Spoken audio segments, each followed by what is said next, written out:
ہم سے غلطی ہوئی کہ ہم ٹکڑوں میں بٹ گئے، ہم گروہوں میں بٹ گئے، اور اس کا نتیجہ کیا ہے؟ آج پوری امت زخم زخم ہے، پوری امت لہو لہو ہے۔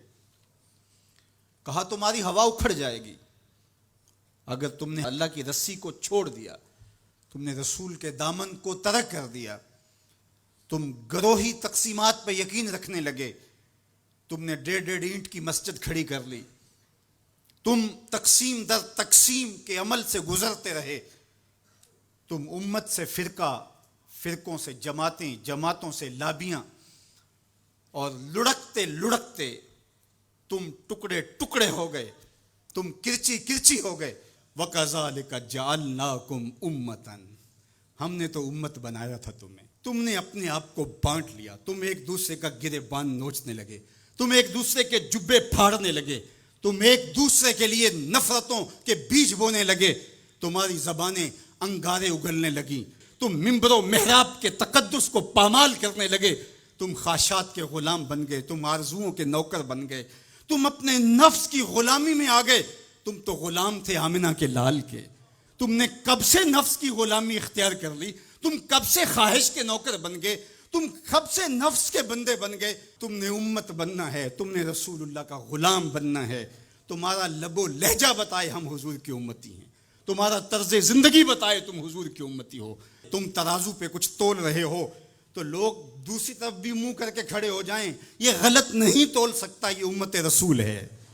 تم بول رہے ہو، لوگوں کو یقین ہو کہ یہ جھوٹ نہیں بول سکتا، یہ رسول اللہ کا امتی ہے۔ تمہاری وحدت، تمہارا زور ہے، تمہاری طاقت ہے، تمہاری توانائی ہے۔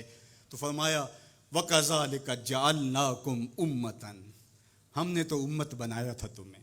آج حضور کے قلب اطہر پہ کیا گزرتی ہوگی جب شام کی بچیوں کے منہ پہ تماچے مارے جاتے ہیں، جب بغداد میں حضور کی امت خانمہ برباد نظر آتی ہے، جب برما میں آری لے کر کے اعضاء کاٹ دیے جاتے ہیں، دشت لیلہ سے لے کے کندھار تک، غزہ سے لے کے کشمیر تک لاشیں ہی لاشیں بکھری ہوئی نظر آتی ہیں، بستی بستی کریا کریا، صحرا صحرا خون، امت والے امت کا ہے کتنا سستا خون۔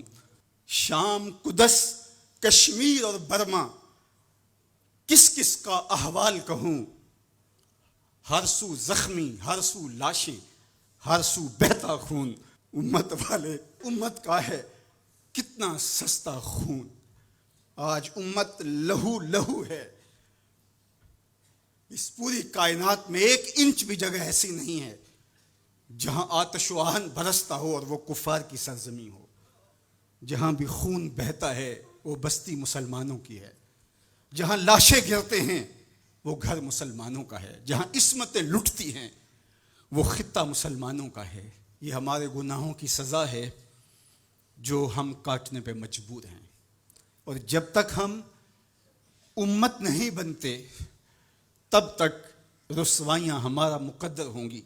قوت عشق سے جب دہر میں اجالا نہیں ہوتا تو پستیوں کو بلندیوں سے بدلنے کا کرینہ آپ نہیں سیکھ سکتے۔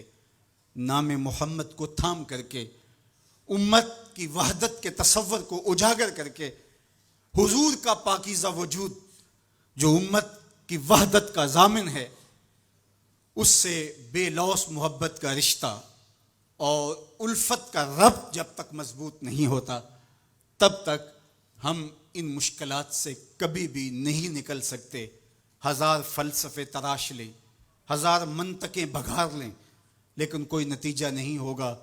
تمہیں نتیجہ تب ہی ملے گا جب حضور کے قلب اطہر کو آرام پہنچاؤ گے، جب امت بن جاؤ گے، جب حضور علیہ السلام سے وابستگی اپنا شعار زندگی بنا لو گے، تو پھر دہر میں اجالا اور روشنی حضور علیہ السلام کے نام کے صدقے سے نصیب ہوگی، اور تقدیر کا قاضی تمہاری سزائیں معاف کر دے گا، اور پھر نتیجہ تمہارے سامنے اس صورت میں نمودار ہوگا کہ تم بحر و بر کے مالک ٹھہرو گے، اور کائنات کے اندر حضور کے ساتھ وفا کے رشتے کے نتیجے کے اندر لوح بھی تمہارے ہاتھ میں ہوگا، قلم بھی تمہارا ہی مقدر ہوگا۔